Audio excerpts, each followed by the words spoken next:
Well, hello to everyone, and welcome to another broadcast of Pastor Plus. I've been talking, as it were, about how we are responding to this pandemic, the coronavirus, and the quarantine, and the stay-at-home orders, and how the church has responded during this time.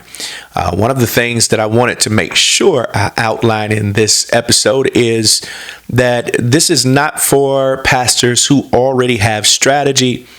Things are working for you well. You've navigated this time, and your media teams, your strategies, your ministry is functioning properly. Then press on ahead. However, there's a great number of pastors that do not have strategy for this moment that we're in. And I wanted to make sure that I shared from our areas of experience how pastors can navigate this whole idea of live streaming. We have all been forced to kind of resort to some variation or some form of streaming or providing video or online presentation of our ministry so that people can tune in and still stay connected. And so I want to speak, as it were, to that particular, component of this live streaming. What should be our considerations? What should be some of the things we should think about before, during, and after the live stream process? So, first of all, let's talk about it. Who should be on the stream? Obviously, we're in a season where most churches have decided to stream. Some are recording and getting the DVD and hand delivering it to their parishioners. I know of this situation. But for the most part, the majority of pastors I know are streaming their services in some way. So, who should be on the stream? Who should be on the stream? First and foremost, the obvious answer is you as the pastor.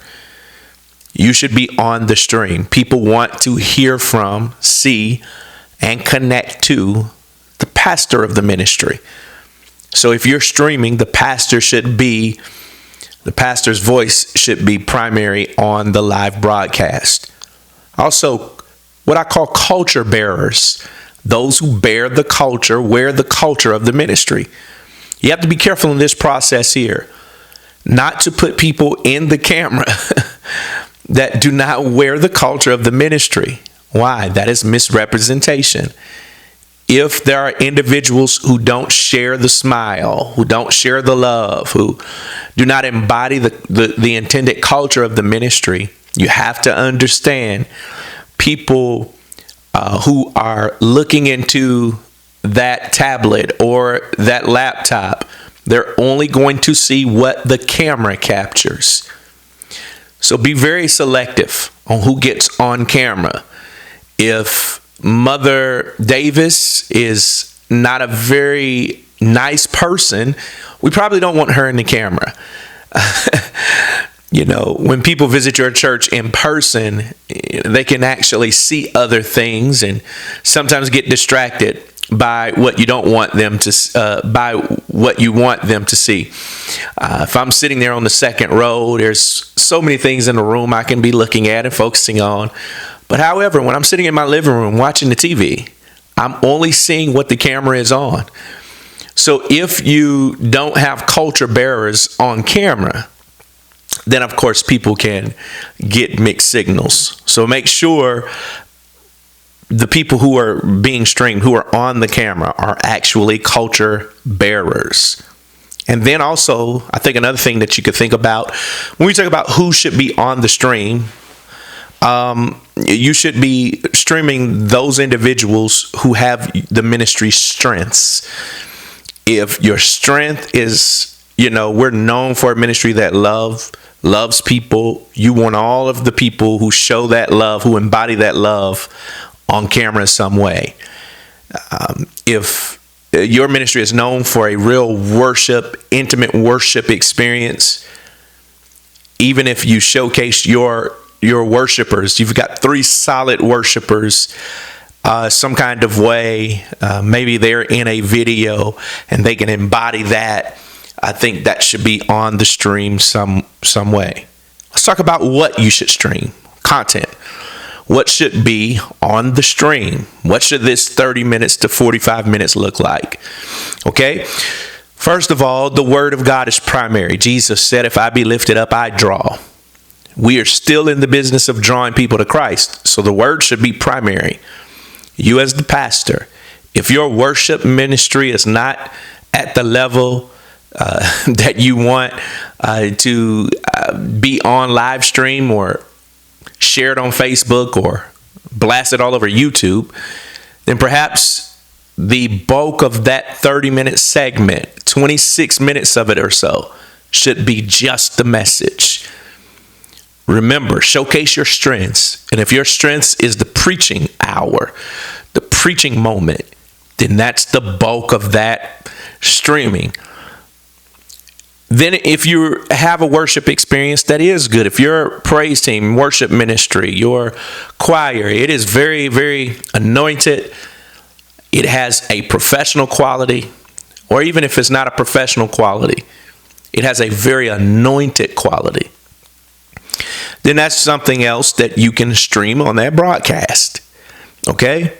Then also your work, the word, your worship, and then your work. What are you doing in the community? Maybe a video about how you're feeding people, how you're touching your community.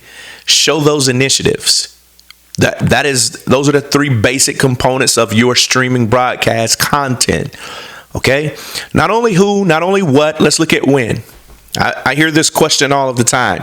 When should I stream? When should I post? First of all, at very bare minimum, your minimum amount of meetings a week on a normal basis. If you only meet on Wednesdays and Sundays, you should stream on Wednesdays and Sundays at very bare minimum.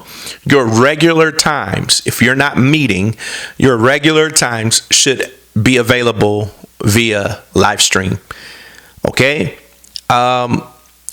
Then over and beyond your regularly scheduled streaming dates, when should you stream?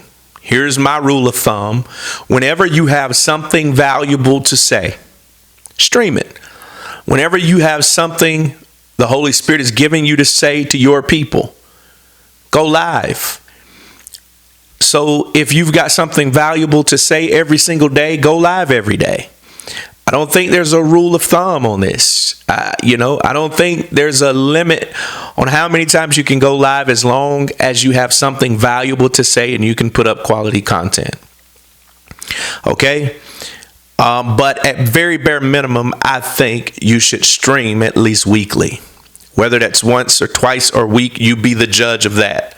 Okay? I've given you who, I've given you what, I've given you when. Let's talk about where. Where you should stream. Where you should stream. Let's look at it from this aspect. Let's talk about from where and to where. Okay? Where should you stream from? Okay? A very basic rule of thumb is stream from your church. Fix a spot or space in your ministry, in your facility. When we were in the middle of our stay-at-home order, we took all of the chairs out of our sanctuary and turned the whole church into a studio. Some of you have pews. You don't have that luxury. Some furniture you can move around is in the pulpit area. Take the chairs out. Fix a backdrop. Make a studio in the sanctuary. Go to an annex building. There's a smaller space. Bring in some lights. Get a backdrop. Fix that area up. That's your new virtual setup. Okay? Use what you have. That's where you should stream. Or there's a creative idea you have. Go outside. Find a public place that has a great atmosphere, backdrop. Go live there. All you need is the environment. All you need is the backdrop. You just need the setup. And you can come back in post-production and make the video or the broadcast what you need it to be. If you're going live from there, of course, there's some other things you have to consider: high-speed internet, proper equipment, etc. Okay, let's talk about where you're going to stream to. We know we've kind of worked out where we're streaming from. We know how we're going to stream it now. We know what we're going to use. Let's talk about where we're streaming this to. At very minimum, that's all I'm talking in is minimums here. At very minimum, you need to stream to Facebook. High interaction on Facebook. Very minimum, you need to find your YouTube page to stream it to. Okay? There's a software resource, web-based software resource that you could stream to Facebook and YouTube at the same time. But you need to stream to these platforms. Why Facebook? Facebook is going to have a high interaction of comments, likes, posts, shares. YouTube is going to give you great presence in the search engines and databases. So Facebook and YouTube at very bare minimum. And then on your website. I love streaming from your website because you own the content. If you're streaming on Facebook, you have copyright infringements and laws you have to worry about. YouTube, you know, sometimes they'll pause your video if there's a song on there that's got a copyright flag. They'll flag your videos at times. These are all just things that we've had to endure and experience and learn how to fix. But when we go live from our website, there are no ads, there are no flags. It's our content. So I want you to consider that. That's the where. Let's talk about why. And sometimes we lose sight of why we're streaming even in the first place. Okay, so some of us are streaming for some different reasons. Some of us are streaming because we have no other options. We can't meet in our building, and so we've resorted to streaming. Okay, but I want to talk about this. I want to remind you that there are at least 3 reasons why we stream. Number 1, to reach people remotely. Remotely because they are immobile. They can't get there. There's some kind of health condition that keeps them from getting into the sanctuary. There's some kind of quarantine type situation where, you know, we have been mandated or suggested to stay away. Or people who just haven't visited your church in person yet. They're watching. Okay, so that's why we stream. I want you to keep this in mind. Here's another reason why we stream, because it is an extension. Key word there. It is an extension, not a replacement. It is an extension of our in-person experience. When people watch you online, they literally should be experiencing an extension of what they would experience if they came. Please don't lose sight of that. Some of us have created a whole new culture, a whole new kind of structure online that is going to be problematic for us when we have to come back, because people who have been watching you for the past 2 or 3 months online have fallen in love with this high definition, very innovative and sleek, creative, technologically advanced presentation.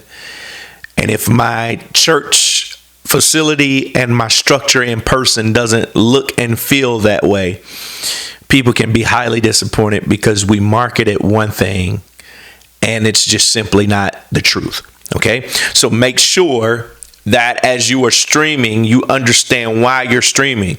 Number 1, I want to reach people remotely. Number 2, I want to create an experience that is an extension of my in-person ministry. Okay. Thirdly and finally, we definitely can't forget this. We stream because we simply want to get the message out. Hear the words of Jesus, Matthew 28. We all know it. You're a pastor. We all know it. Go ye therefore into all the world.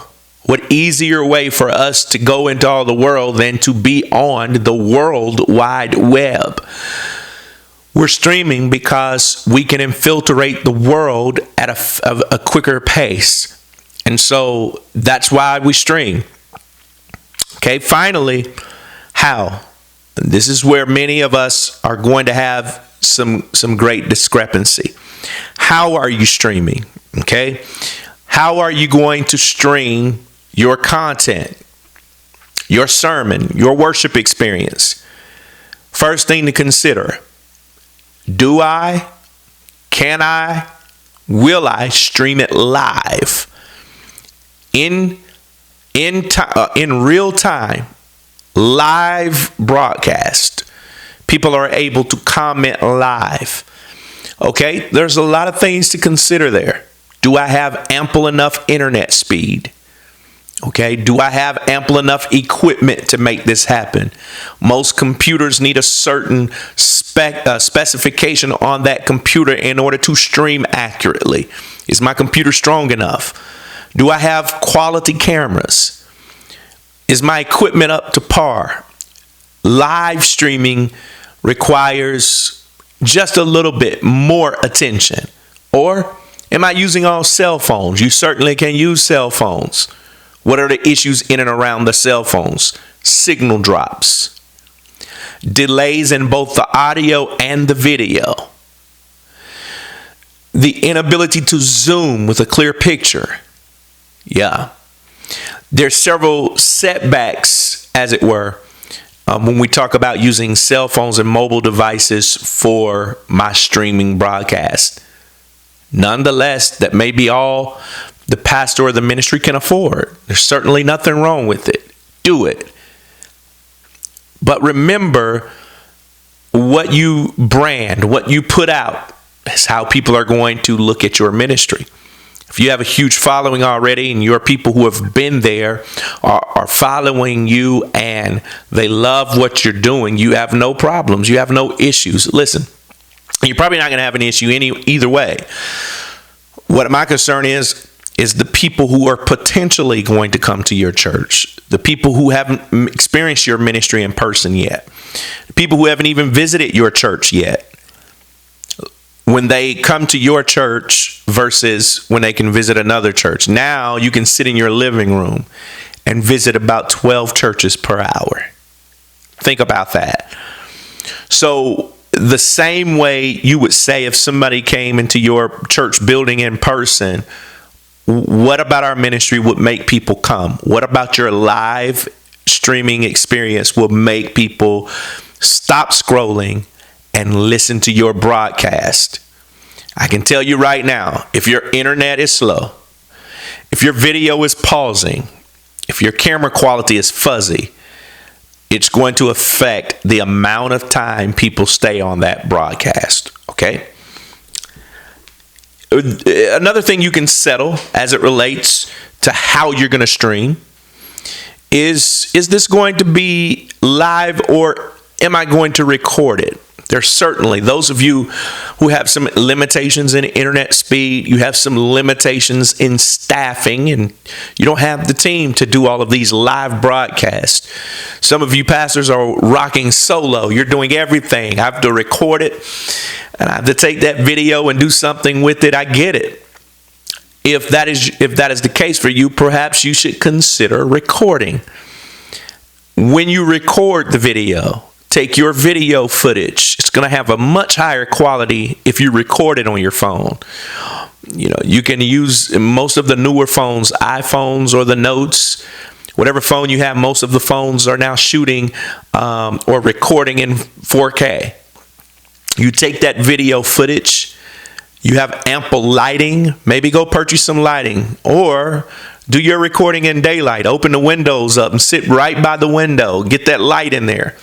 That's all the softbox lights. Right now in my home office studio, right now is where I'm at.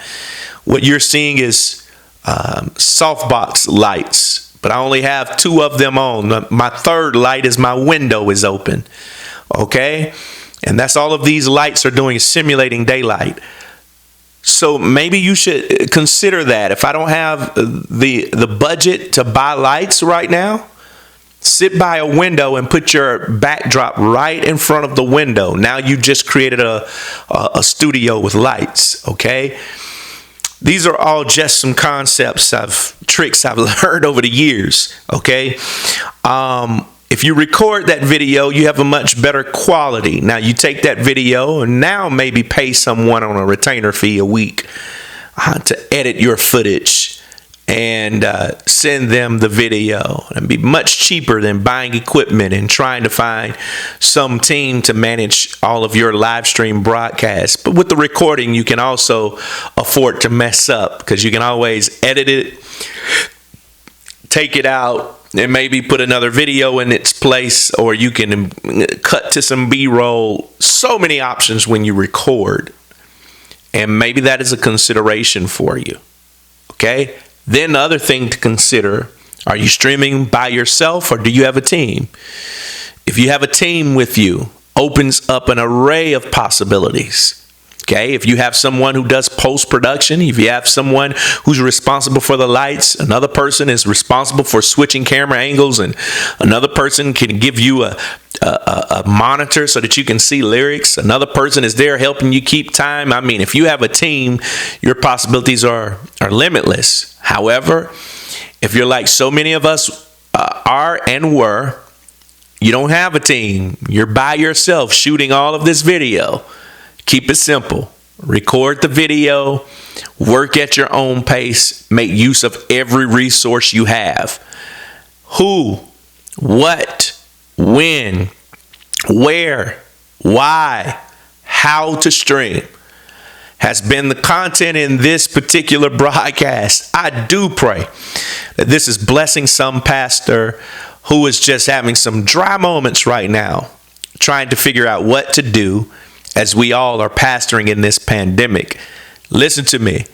If this is not for you, share it with someone you think could benefit from having this in their life. I'm Chris Johnson, aka the Greatness Coach, just sharing with you some tips on how to live stream your church experiences. I hope this has been blessing someone. And remember, don't just be a pastor. Be a pastor plus person. God bless you now.